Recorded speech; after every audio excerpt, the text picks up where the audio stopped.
fans are very particular about who they would want to trade. I know it's not up to them, but I'm saying from a fan's perspective, like no one wants Austin Reeves going anywhere. And the thing is, everybody wants Austin Reeves in any. I mean, if you're asking the Lakers for something, you're going to ask for Austin Reeves. So that's a haggle point for sure. But I mean, so they could trade the 2029 or 2030 first round pick. So that's a ways out.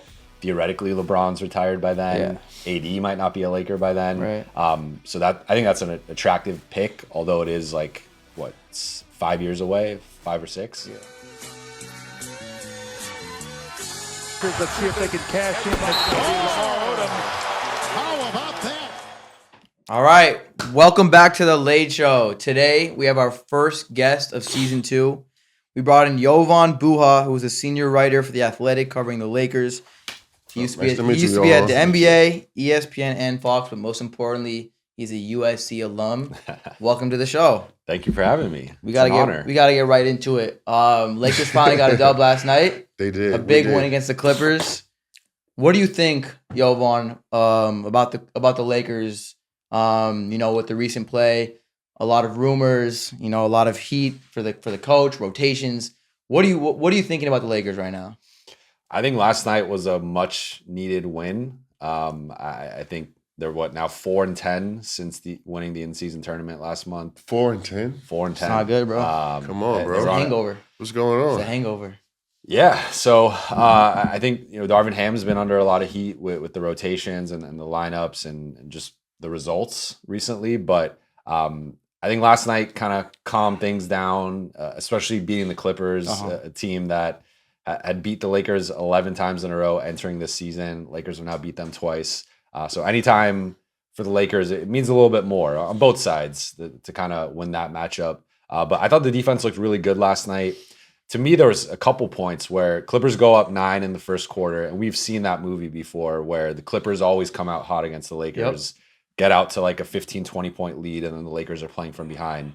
Lakers respond with a 7-0 run, make it a game from that point. And then in the fourth quarter, Lakers go up 10, Clippers hit 3 threes in a row, 9-0 run. All of a sudden, it's a close game, and Lakers find a way to gut it out and win it. So I thought they showed a level of resolve where the last 2 games, Miami and Memphis, they kind of folded in the fourth quarter. Yeah. But last night, they showed me something with the way. Not too bad for a team that haven't been practicing. Right here, they don't practice. Yeah, we were just talking about that. How you gonna get better if you don't practice? Yeah, I don't understand that. Like if you're a mediocre team, like it's the new NBA.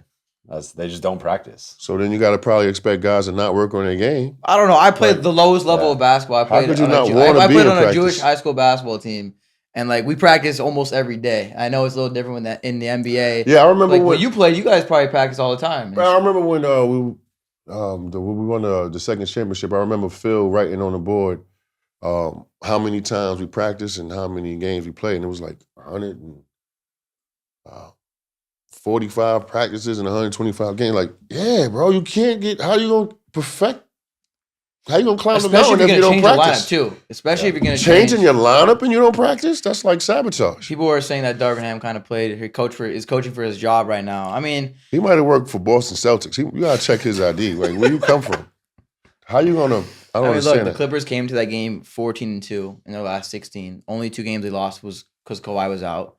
Lakers came into the game 2-9.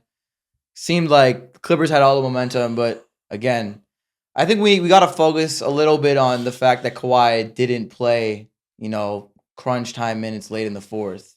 I don't know. What do you think about Ty Lue load spared him? management? I'm not even with that shit. Because they have a game tonight. You said load management. This is what I'm talking about right here, bro. We don't manage. We play the game. Bro. You blessed to play in the NBA. Play the game. Don't not play the game. What do you think about? 2, because they had back-to-back? They have a game tonight versus Phoenix. I mean, if you hurt. I don't know. You know what I'm saying? I'm a fan. I love Kawhi, but they're always kind of conservative with his minutes. But my thing is just then you gotta, if you're aware of that, you gotta be tracking that going into the fourth quarter and pull him earlier in the fourth because I guess he started the fourth, which wasn't normal. I think that's normally the time he's out. From talking to people last night, but you can't pull it's a tie game with 2-3 minutes left and you pull your best player and then you lose the game. Like right. That you can't. I mean, I guess they want a little win streak. I guess maybe he just, decided that game really wasn't important. Who, Ty? Maybe. It's versus the Lakers. I mean, they know what it means. Nah, he I don't definitely know I what it mean, means when being a I Lakers saw him on the coach. bench, I was like, is he injured or something? I was like, I was relieved. I was like, And then he comes back with like 20 seconds left in the game. I saw that. I was like, what is that? That's I don't crazy. know. Like, but just imagine like Darvin Ham did something like that. The world would go upside down. Lakers Twitter would. Oh, it would be over. It's like, so I want to speak about that. You know, prior to last night, Darvin Ham is really, he's like the Russell Westbrook of this season. He's a scapegoat. I mean, that's what it is. I know you had the report with Shams. I mean, your team is mediocre and you're not practicing. Who fault is comes that? down to practice. I mean, that don't even make sense, bro. Like, y'all not that good not to practice. Okay, so he had a report with Shams about how, you know, players are a little frustrated. So do players go in on their own every day? So today is Or you just don't even have to they call it go a to the get gym. what you need day. So it's basically it's an need optional day. it's an optional practice. I think most guys go in. Honestly, I feel like it's kind of a loophole to not have them talk to the media, because if it's an official practice, like we have to go, then they have to talk to us, and like the players not like talking to the media. No, I mean Lamar can speak to that. You like I mean, it didn't really bother me because we were we had good relationships with the media. I feel like that's And changed a lot. It's changed a It's little. definitely changed a lot. We were good, so we didn't mind, shooting the shit. But also, with the media has changed overall. And like what? I They don't ride know. the guys. The guys feel attacked. No, I mean you could speak to that better than I can. I think so. This is my 12th season covering the NBA. I feel like players have gotten a little bit more sensitive with the criticism of just like if Lamar had a bad game, I'm sure he would like kind of accept that I didn't play well last night. But it feels like it's spoiled. Yeah, it's trended a little bit more towards like everything has to be praise, and if you're going to criticize me, well, I'm just going to go start my own podcast and do my own thing, and like I don't have to kind of like I can bypass. Right. Yeah, like you can kind of bypass the media new now. media, that's what they call it, with the the new way media. that So I think it's definitely changed with the dynamic between, because guys are on social media now in a way, and like probably tapped into the conversation more so than they ever were before. Right. So I think that's kind of added an extra layer. And then you have your people who see, oh, this guy said this about you, wrote this about you, or said this on a show, you see like, the guy. and then you have people in your ear kind of saying, That's crazy. That's how it is. I'm so out the loop. That made me feel real old. Well, I mean, it's changed. I mean, media as a whole has changed a lot, with what works, what doesn't. And like you said, I feel like it seems that players don't trust the media as much. Is that accurate? I think that's fair. Yeah. So, I mean, that's how it is. But it's also, I think, like there's more media now. So there's also people that don't necessarily like go to journalism school or kind of know like the do's and don'ts of media. So then you'll have people at the game who just will, tweet something or record something and post it. And it's like most of the media isn't doing that. But then that person, a player gets upset, a coach gets upset. And then like it's kind of everyone suffers for that rather than just like that person. So I think there's also like with social media and phones and stuff, like it has been shifting in that way over like the last decade. Yeah, so I want to because did you see the report that him and Shams came out with about how there's a little disconnect between Darvin Ham and the players? No, I didn't see it. Yeah, so Tell me about it. So it was his report, but I was basically, you can explain it, but I was basically going to ask you like, how does that work? Because that's a pretty intense article, I guess you can say, a pretty intense report. Because that can really shuffle and shake things up when it comes to the public. So how does that go as like on the journalistic side? Yeah. You can kind of explain, like, first the report to Lamar. Yeah, so this had been kind of building for a couple weeks with the OKC game being the flashpoint where they bench Austin Reeves early in the season, and then they eventually benched D'Angelo Russell this game going into OKC, and they're starting LeBron, Taurean Prince, Cam Reddish, Jared Vanderbilt, and Anthony Davis. So on paper, a defensive-minded lineup. You're going to switch things with the wings, but you don't have a second ball handler out there. You don't have a lot of shooting out there. And I think conversations with people with the team, like a lot of people were pretty surprised with that decision and weren't really on board with it. So that and they tried that for a few games. I think they went 1-2. And you're gonna lose players if you like bench players. I don't really see that too much in the NBA. Like a player. Well, that's kind of what he was. So that's been the gets thing. They've been benched, shuffling their lineup. They've had A lot, 10 and starting players, lineups this year. And part of it's been injuries. Like Gabe Vincent's been out.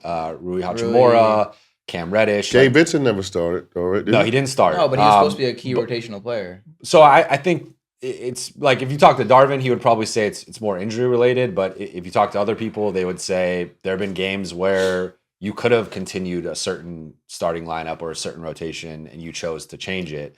So there's just been a lot of wholesale changes with the group right now, and I think it's led to frustration. And then on top of that, when you start losing and the coach continues to shift things, then it becomes like, does he know what he's doing? Right. And does he still have a grasp on the locker room? Well, so I know he ain't practicing.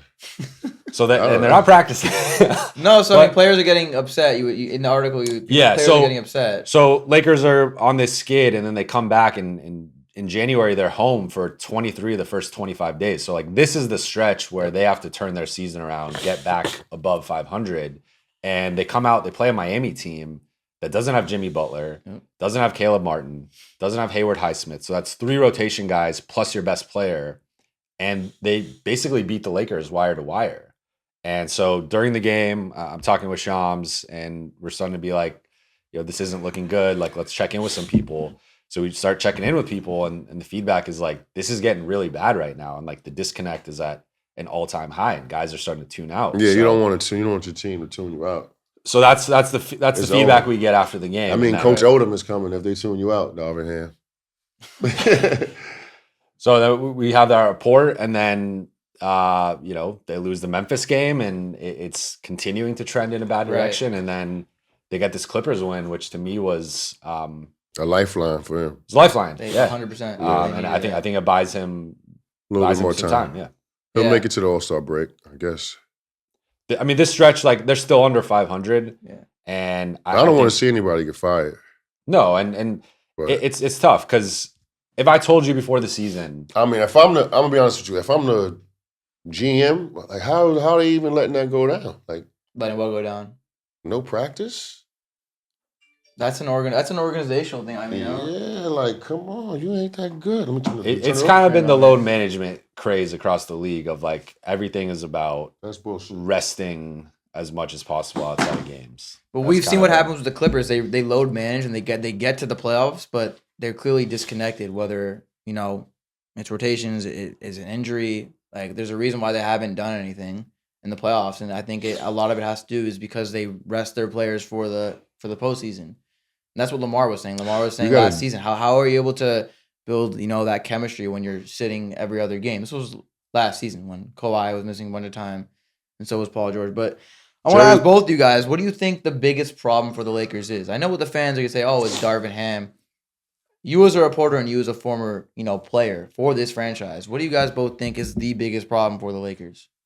I think their offense sucks, which makes their defense erratic. You don't know what you're going to get from them defensively. And they got guys that can play defense on their teams. I think their offense sucks. I know it sucks. Yeah. What do you suppose? What do you propose? What do you think they should do? Practice. Aside from practice. You got to. You said they should run the triangle. They should.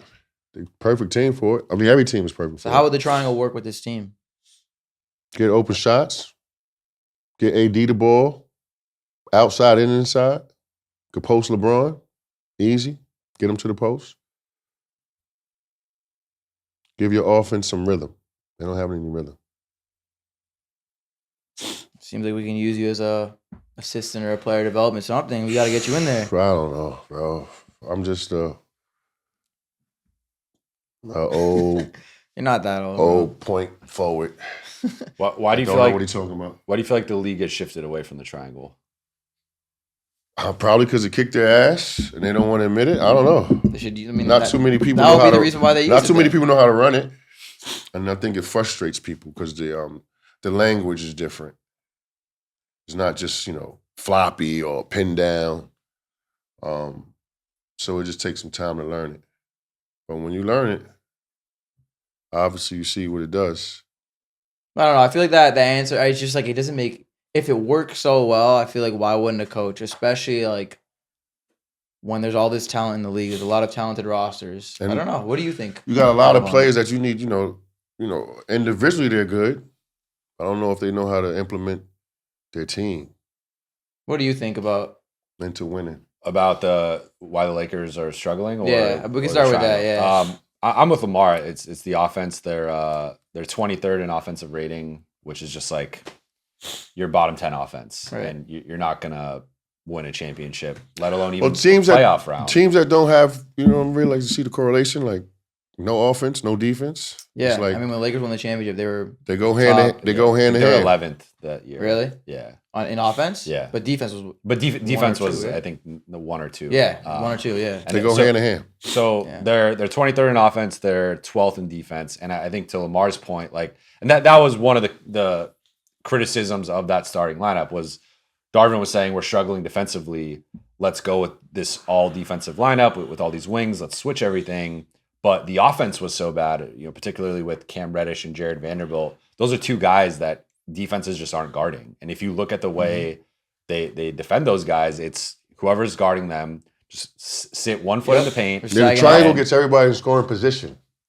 And yeah, so I think how bad the offense has been has affected the defense for sure. Right. And right now they got to figure that. And then, like, it might just be a roster construction thing where, like, you need, like, in talking to people, the number one need they feel like they need to address at the trade deadline is the offensive end, Right. and bringing in more shooting, Right. bringing in maybe another off the dribble scorer, because right now it's like LeBron and AD are dropping 30 points Big each every games. night, They're playing and, well. and they're still struggling. That's They're losing. very concerning. Yeah.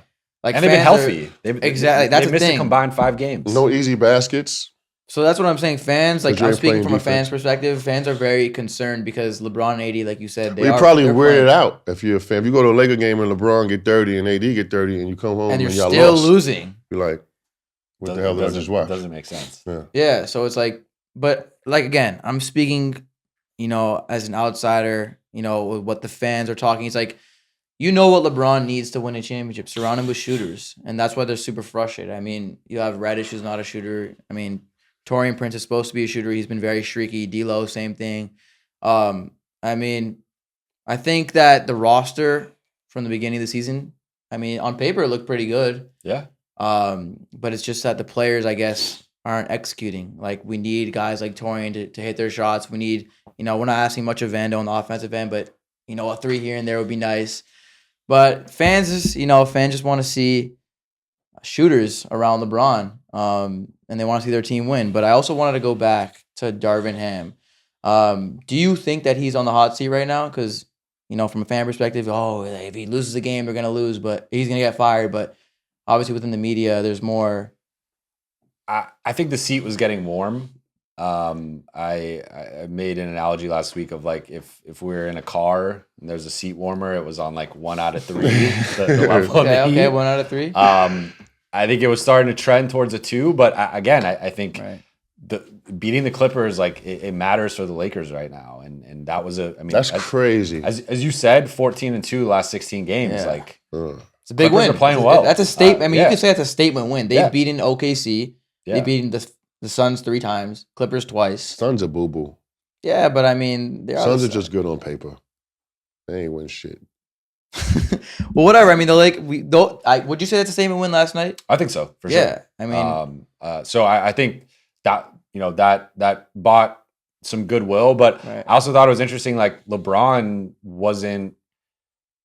You would think after how much they've struggled, he would have been in a better mood, right. but it was still kind of like, this doesn't change much. Like, we still have stuff to figure out.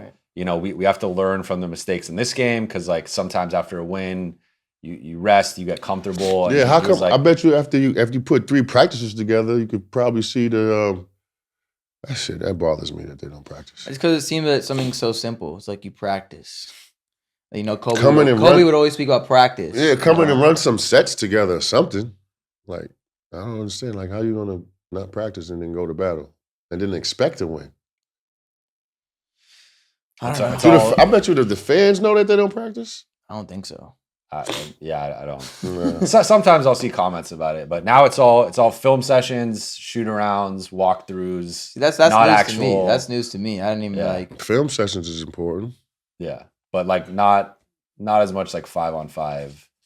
I also think everyone's afraid of like no one wants to have a player get injured in a practice and then it be like Lamar, what do you think about that?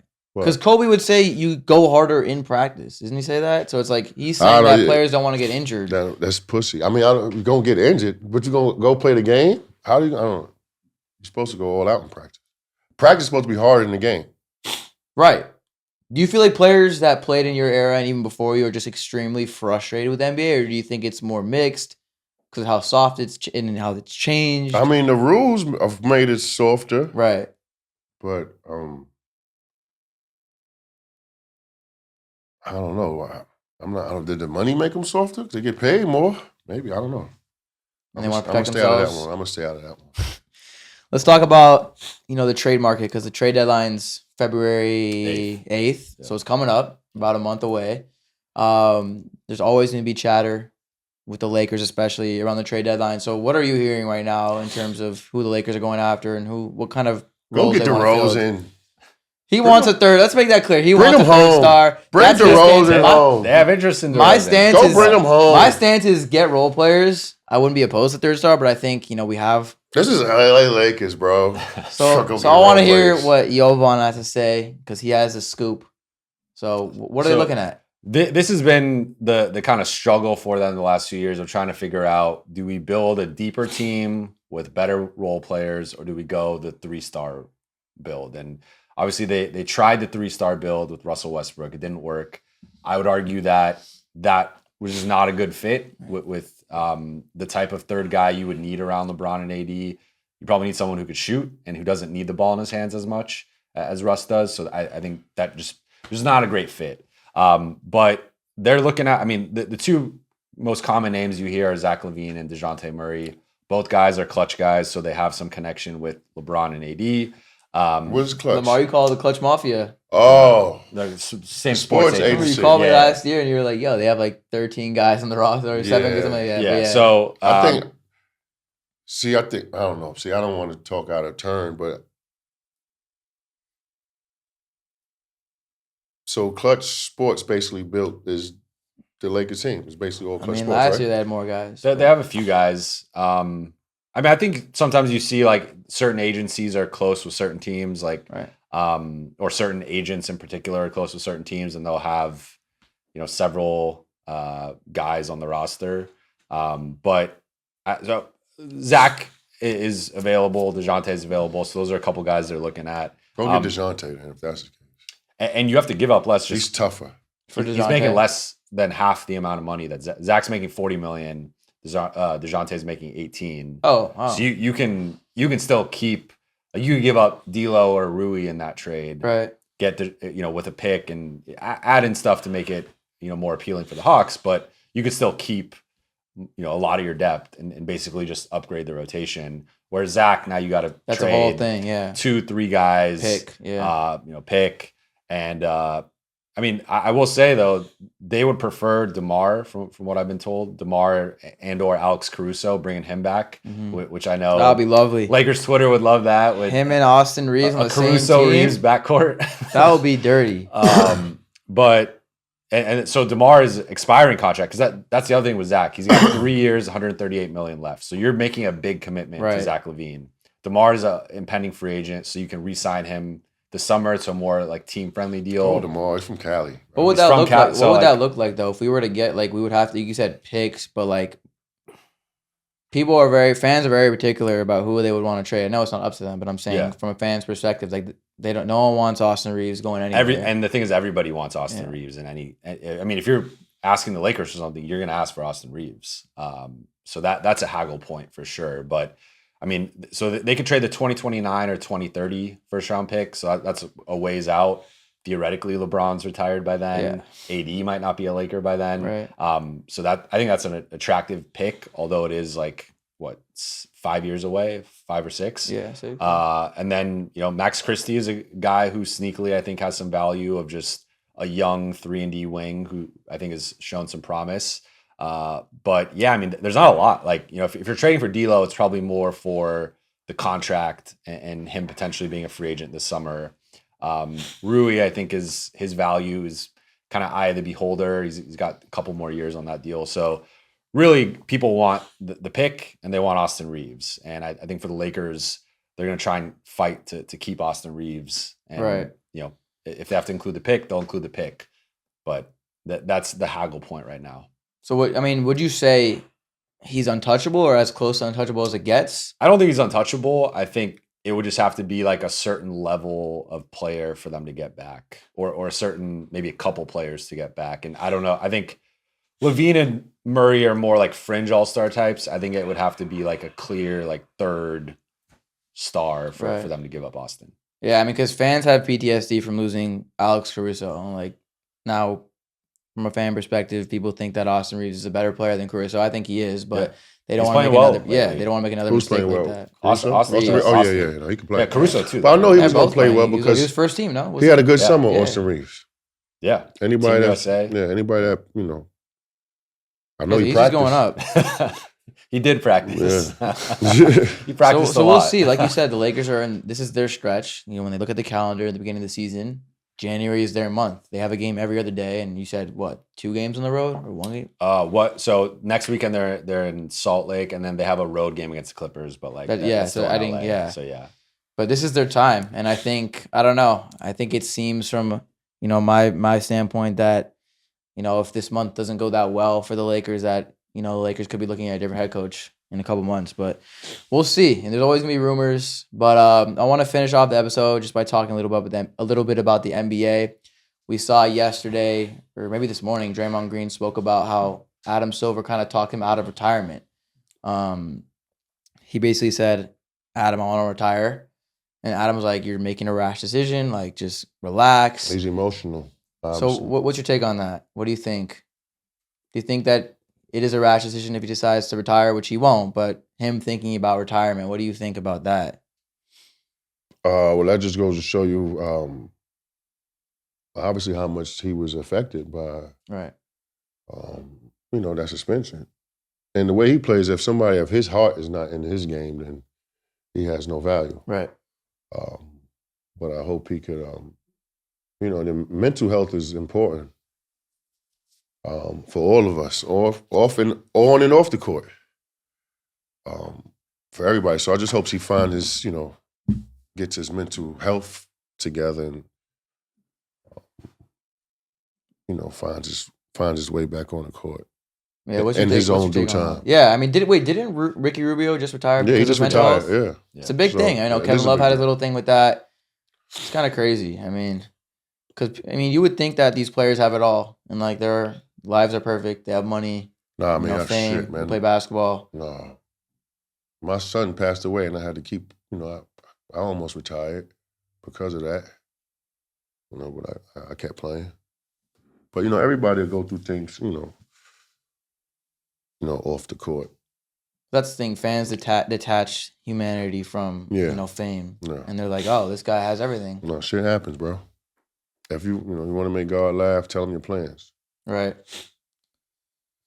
What's your take on what's going on with Draymond? Yeah, I mean, I like that mental health has become a more common thing to talk about, because even going back, 5-10 years, like it kind of felt like this taboo topic. And right. I remember like Royce White coming into the NBA and he was dealing with stuff. And I think the way that kind of conversation went then versus like how it would have gone now, 2 totally different things. So I think it's really important that, we continue to look at athletes as people and not just commodities, because especially now with gambling becoming so prevalent. It's at a different, like now they're not even like a player on your team. They're a way to make money, right? And it's insane. It's all like your parlay and all this stuff. So I think it's got like in some ways, like it's gotten better that we can have these conversations and players can voice their opinion. But in some ways, it's gotten worse with social media, with like the toxicity. With Draymond, it was pretty surprising to see he was considering retiring. Like I didn't think that was on the table, but it obviously showed how much the recent stuff. But you think about it too, like he got dragged like through the media for doing that last time. Well, it's because it's like that can't. It's like I'm just saying, don't matter what it is, but that can't feel good. Mm-hmm. Well, there's clearly You know what I'm saying? it's like there's an issue. It's not Waking just up to that. You yeah. feel what I'm saying? Like, I'm pretty sure that shit hurt his feelings. Yeah, I mean, His family, you've been in the media, his mother, like with that kind of stuff, right? You Yeah, got a everything. wife, right? Everything. Nieces, and you know what I'm saying? Like, Yeah. nobody want to see that shit like that. So, I'm pretty sure when that storm clears. You think he's going to be a noticeably different player? Because I know you said if Draymond doesn't play with that heart he has now, he's not that passion, not yeah, effective. yeah. So it's like I'm curious to see how he comes out. You know, what kind of fire he plays with. If you see him restrain himself, because the Warriors need him. Yeah, I say he comes back. He probably will kill. He gonna come back and kill when he comes back. So the Warriors Because need he's gonna him big realize time. how much he missed it. That's kind of Ja. Look at Ja right now. They're playing really well. Yeah. Right. Yeah, I mean, I feel like there's a way to balance it with him where, like, it does feel like it's been amped up a little bit more the last couple of years where, like, I mean, he's always towed the line, right? And he'll occasionally cross it. It feels like he's crossed it a little bit more the last couple of years. So I feel like just getting back to, like, where he was a couple of years ago, where it's still, like, every few games he's going to get a tech or do something a little wild, but it's not like where it was headed recently, where it seemed like he just was very angry and trying to kind of take that out on people. Yeah, no, hope for the best for him. Obviously, they're in the West, and they're probably going to be fighting for a playoff spot like the Lakers, but wish him the best. January is going to be a very interesting month, but I want to say thank you, Jovan, for coming on. Thank you guys for Giving us having your me. time. Thanks, bro. I appreciate it. Appreciate you. And hopefully the Lakers can go on a win streak. Thank you for tuning in.